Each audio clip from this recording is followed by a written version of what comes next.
Algumas informações do que aconteceu. Nós recebemos um agradecimento da Sociedade de Medicina Nuclear, porque os ministérios todos integrados, nós conseguimos fazer a chegada um material que é importante para o pessoal que tem câncer, na cura do câncer.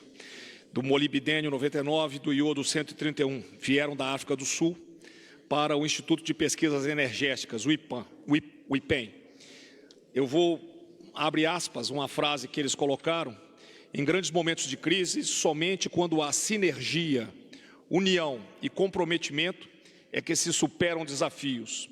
Com a atuação conjunta de várias instituições no Brasil e no exterior, inúmeros brasileiros pacientes poderão ser beneficiados essa semana com os procedimentos da medicina nuclear. Tivemos a repatriação de cerca de 13 mil brasileiros, lembrando que ninguém fica para trás dentro das nossas possibilidades. O governo federal continua firme no propósito de salvar vidas e manter empregos, e atendendo à determinação do presidente, foi criado um grupo de trabalho de coordenação de ações estruturantes e estratégicas para a recuperação, já prevendo as ações pós a pandemia. Recuperação, crescimento, desenvolvimento do país em respostas aos impactos relacionados ao coronavírus. Essa iniciativa deverá ter um nome que eu roubei do ministro Tarcísio, chamado Programa Pro Brasil. Recebemos uma remessa de itens de equipamentos da Vale, doados pela Vale, de 1 milhão de testes rápidos, 660 mil máscaras N95, 2,7 milhões de máscaras cirúrgicas e 400 mil aventais. Então, eu gostaria, em nome do governo federal, mais uma vez, agradecer o esforço da Vale do Rio Doce. Gostaria de relembrar a todos que as doações aos mais afetados por essa pandemia podem ser feitos pelo programa Todos por Nós, Arrecadação Solidária e Brasil Acolhedor. Eu passaria a palavra agora ao ministro Tarcísio. Obrigado, ministro Braga Neto. Boa tarde a todos. Queria começar falando um pouco do plano logístico. Está todo mundo curioso para saber como é que vai funcionar a logística de recepção do material que foi adquirido pelo Ministério da Saúde na China. Nós estamos trabalhando em estreita colaboração com o Ministério da Saúde, que tem uma equipe competente lá na diretoria de logística. E vamos iniciar essa jornada, que é uma jornada longa. A gente está falando de 960 toneladas de equipamentos, né, que vão ser deslocados aí para o Brasil nas próximas 6, 8 semanas. São 40 voos, é realmente uma operação de guerra que começa amanhã. Amanhã nós temos 2 Boeing 777 que estão em Abu Dhabi, já estavam em Abu Dhabi fazendo manutenção, e eles se deslocam para Xiamen. E assim que a carga estiver liberada pelas autoridades chinesas, a gente inicia esse voo de retorno, né? O avião vai parar em Doha para fazer o reabastecimento e depois vai para Guarulhos, né? De Guarulhos vai para a central de distribuição do Ministério da Saúde, e daí a gente vai distribuindo para o resto do Brasil, nas aeronaves comerciais, nos voos domésticos que nós temos, utilizando o espaço de porão, dentro da malha mínima que foi estabelecido, até os hubs, né, em cada um dos estados, e de lá para outros estados pela via rodoviária. Também vamos contar com o apoio da Força Aérea. Essa primeira carga, a gente está falando de 53 toneladas, são 15 milhões de máscaras.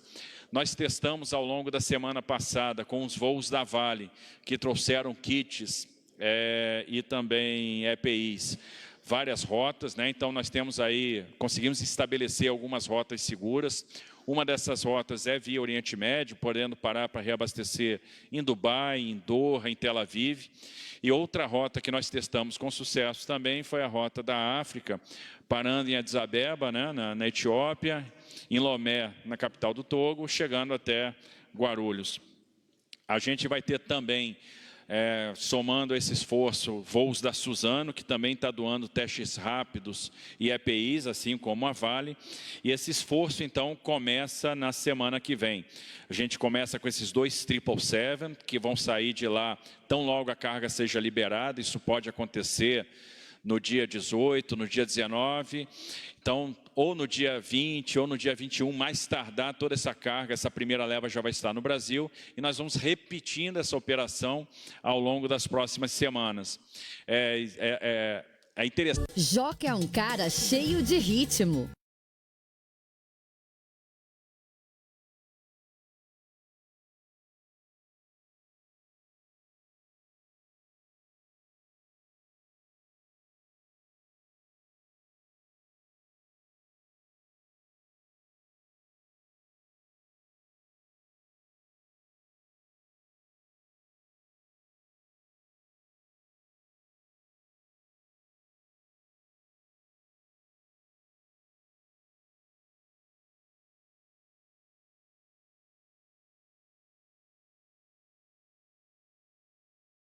...200 leitos, né, para estabilização, ou seja, todos eles nós temos condições de instalar respiradores. E o próximo desafio agora é o de Manaus. Nós estamos acertando os detalhes com o Ministério da Saúde, que nos passa a prioridade, né, e esse vai ter o foco aí na saúde indígena, vai ser um hospital de campanha exclusivo para indígenas lá em Manaus. E o terceiro ponto que eu gostaria de destacar no dia de hoje é a campanha de vacinação dos trabalhadores de transporte. Então, o ministro Mandetta priorizou essa turma, que é importante para nós, né? A gente seguindo aí a determinação do presidente, é uma turma que não parou, que sabe da sua importância para o país. Nós teremos, então, do dia 16 de abril até o dia 9 de maio, a vacinação dos caminhoneiros, dos trabalhadores portuários. Essa vacinação vai ser feita nos postos de saúde, né, das cidades portuárias, e o caminhoneiro vai poder se vacinar em qualquer posto de saúde do Brasil, se identificando por meio da sua carteira de trabalho, da sua carteira do sindicato, da cooperativa, o seu registro de transportador rodoviário de carga, ou mesmo com a carteira de motorista CDIE.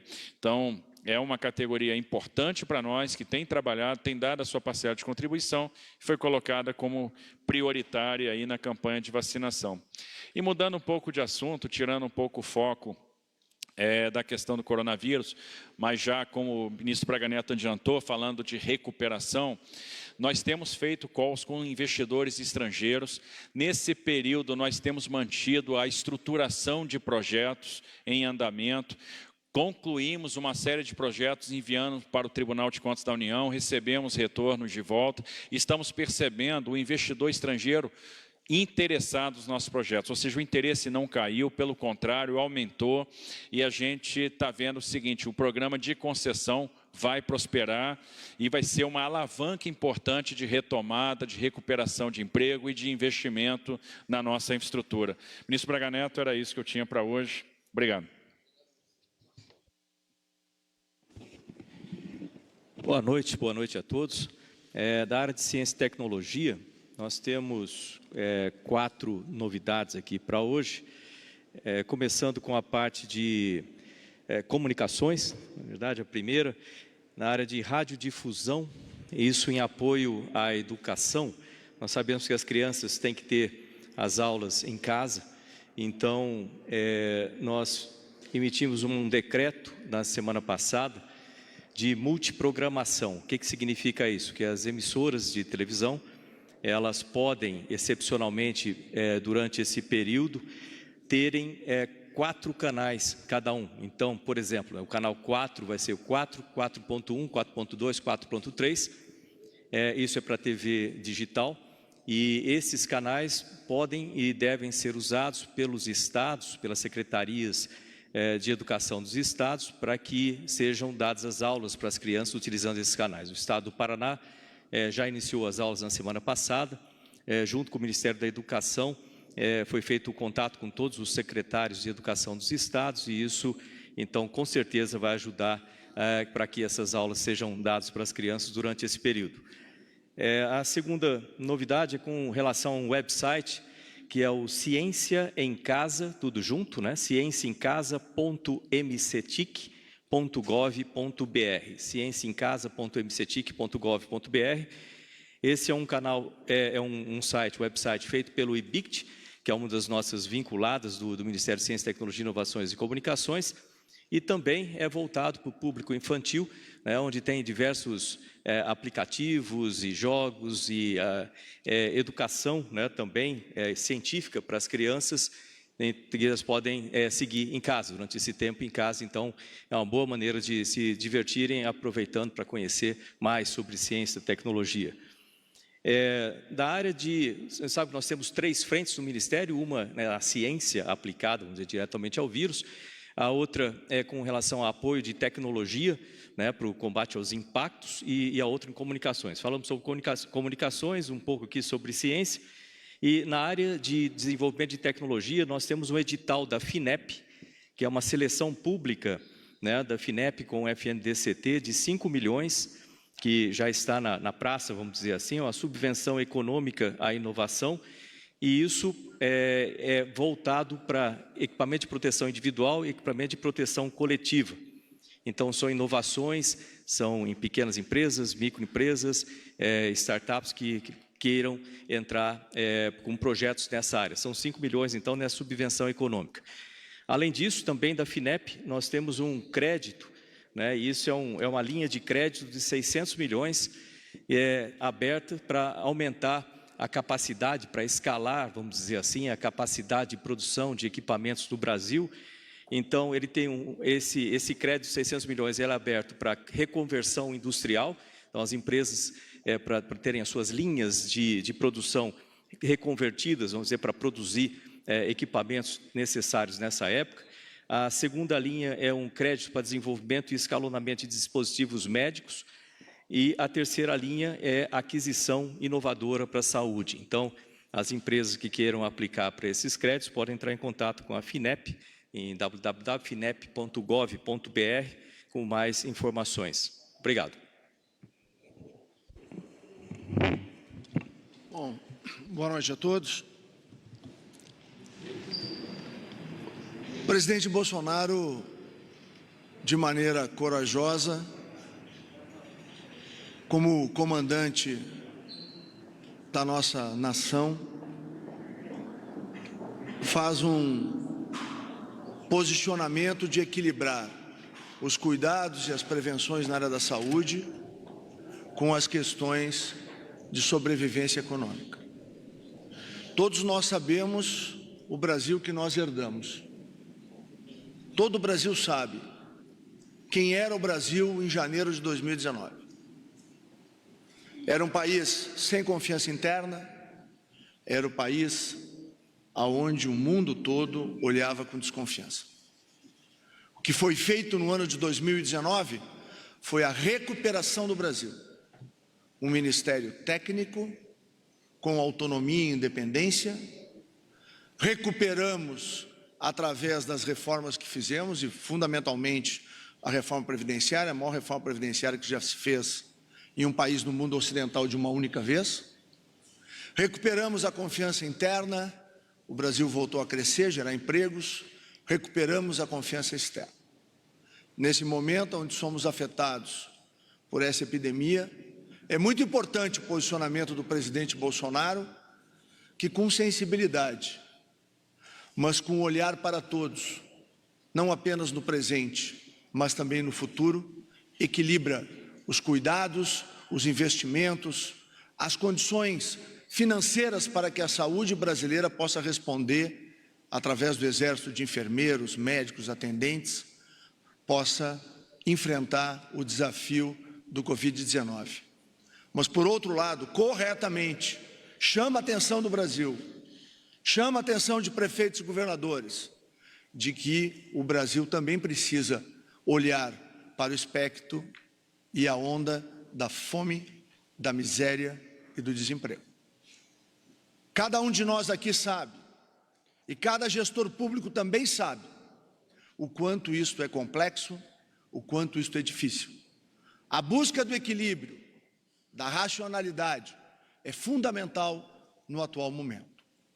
E para isso, o presidente Bolsonaro determinou ao Ministério da Cidadania que, juntamente com a Caixa Federal e com a Dataprev, iniciasse um programa de auxílio emergencial para dar condições a que as famílias brasileiras, as mais vulneráveis, possam enfrentar da melhor maneira possível esse momento difícil.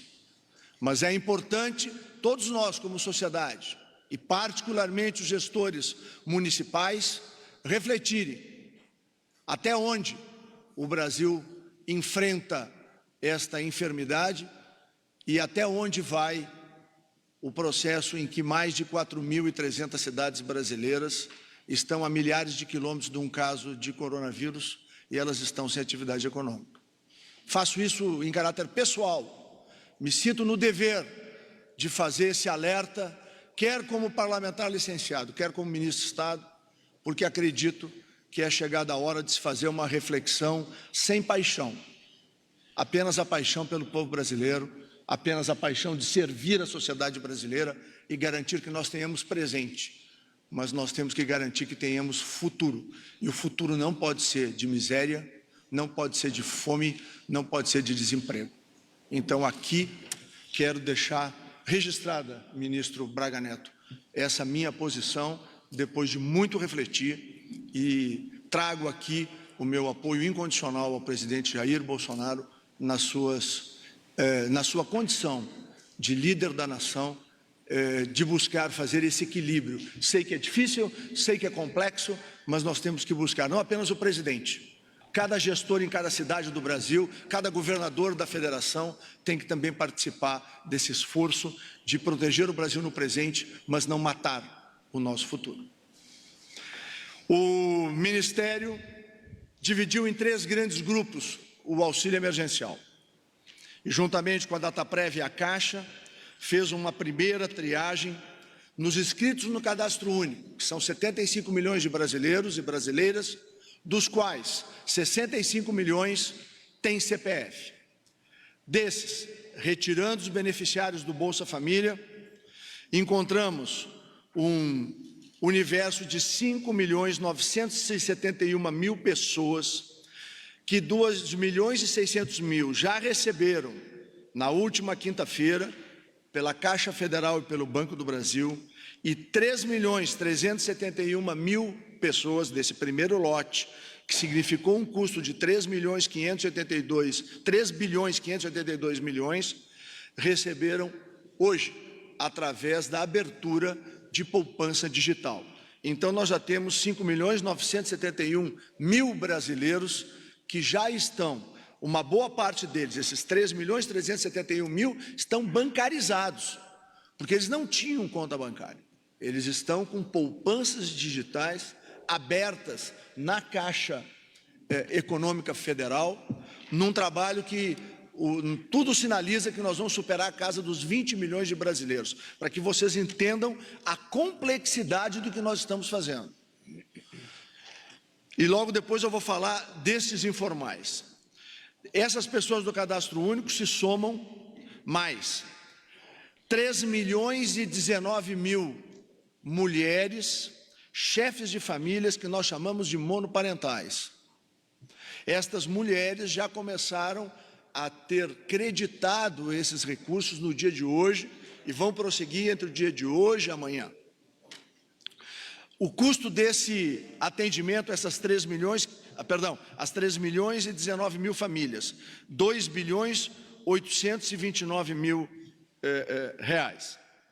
Nós também informamos o grupo do Bolsa Família, onde nós teremos 700.000 famílias das 14.299.000 famílias.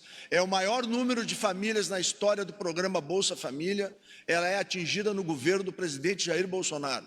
E também para lembrar, foi o primeiro e único presidente que pagou o 13º em dezembro do ano passado para o Bolsa Família, que tem a maior média de ticket médio para as famílias do Bolsa Família. Então receberão 13